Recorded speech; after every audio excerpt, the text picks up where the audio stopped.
Bonjour à tous, j'espère que vous êtes en forme. Je suis Guillaume Limbert et aujourd'hui on va parler d'un complément alimentaire en 4 syllabes. Alors je vais essayer de le dire du premier coup, c'est peut-être pas gagné, c'est l'ashwagandha. Alors l'ashwagandha c'est une plante qui vient d'Inde. On va voir dans cette vidéo est-ce que c'est efficace? On va voir avec des études scientifiques, est-ce que ça vaut le coup? Parce que c'est vrai que l'ashwagandha, ce qui est intéressant, c'est qu'on peut trouver des compléments alimentaires pour des cures d'environ 40 jours à 12 euros. Mais bon, si ça marche pas, autant garder ces 12 euros pour autre chose.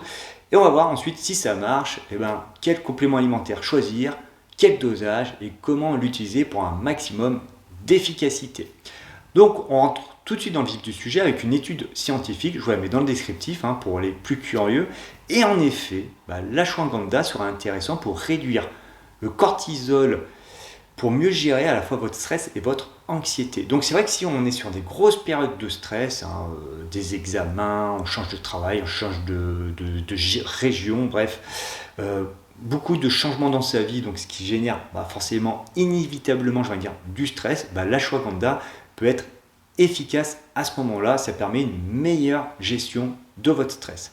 Donc, meilleure gestion de votre stress, qu'est-ce que ça veut dire? Ça permet aussi de mieux récupérer, mieux dormir, donc par répercussion, notamment pour les sportifs justement qui ont beaucoup de stress lors de l'entraînement, ça permet justement d'améliorer ses performances. Comme on récupère mieux, on améliore nos performances.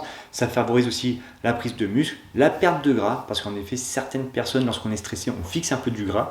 Là, justement, on gère mieux notre stress, donc on perd du gras. Et aussi, ça peut améliorer notre libido. Bref, ça peut favoriser prise de muscle, perte de gras, libido, meilleur sommeil, meilleure gestion du stress. Donc, c'est quand même assez intéressant. En plus, comme je l'ai dit, il y a certaines formules, c'est 12 euros pour 40 jours. Pas mal, hein. Alors, vous vous dites, justement, en ce moment, j'ai pas mal de stress. J'aimerais bien une petite aide adaptative pour mieux gérer mon stress. Je vais essayer l'ashwagandha. Quelle formule choisir? Parce qu'il y en a beaucoup sur le marché. Donc, j'ai commencé avec la version en poudre. Donc moi déjà, de toute façon que ce soit poudre ou gélule, je vous invite à choisir plutôt des versions bio, parce que maintenant on y trouve très facilement, en plus avec des prix quand même assez sympathiques, donc plutôt bio si possible. Version en poudre, généralement la posologie conseillée c'est 6 grammes par jour.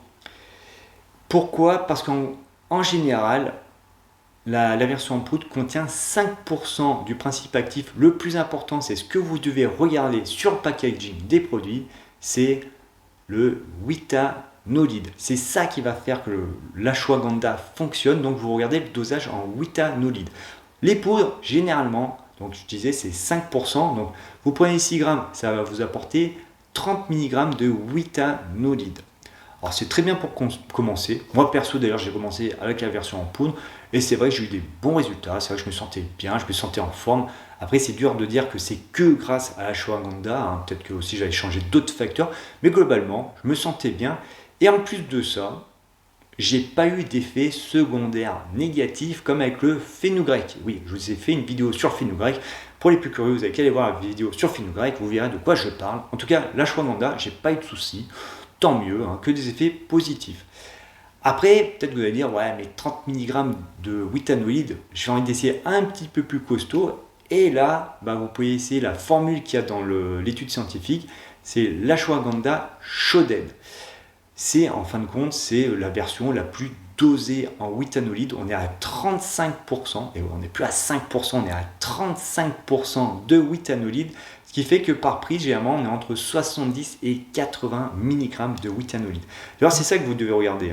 C'est combien le complément alimentaire vous apporte de witanolide. C'est plus que le pourcentage. C'est important le pourcentage, parce que plus le pourcentage est élevé, plus il y a de chances que le dosage en witanolide soit élevé. Mais regardez combien ça vous apporte de witanolide par jour. Au moins 30 mg. Après, on peut monter jusqu'à 70, voire 80 mg de witanolide par jour.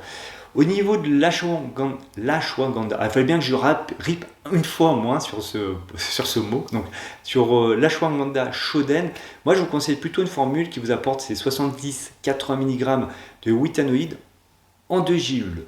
Pourquoi? Parce que voilà, moi j'aime bien commencer plus soft. Je suis plutôt prudent comme garçon. Donc à la limite comme ça, vous commencez avec une seule gélule par jour, vous voyez comment ça fonctionne. Ça marche bien, etc.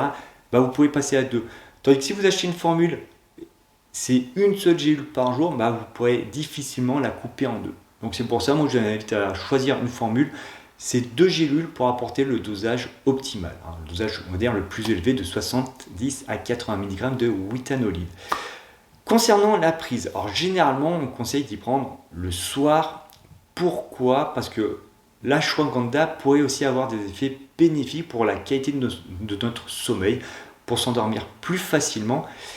Et du coup, revers de la médaille, ça pourrait faire qu'on pourrait avoir de la somnolence après la prise. Donc c'est sûr que si on y prend le matin, qu'on est sensible à la somnolence, ou on arrive au travail, on va dire on est très, voire trop zen, bon, les collègues ou le chef d'entreprise risquent de grincer des dents. Donc on conseille plutôt le soir.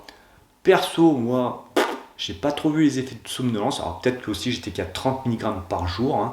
Mais voilà, si en tout cas vous êtes sensible au niveau de la somnolence, prenez vraiment le soir. Comme ça, on évite tout problème. Parce qu'au pire, si on somnole devant la télé, bon, c'est pas trop grave, quoi. Il y a plus grave dans la vie. Après, bon, pour ceux qui ont déjà essayé différentes formules, différents dosages, n'hésitez pas à faire votre retour dans les commentaires. C'est toujours intéressant d'échanger, hein, voir vous quels ont été les effets, à quel dosage de Witanolide, quelle formule. Et je vous dis à très vite.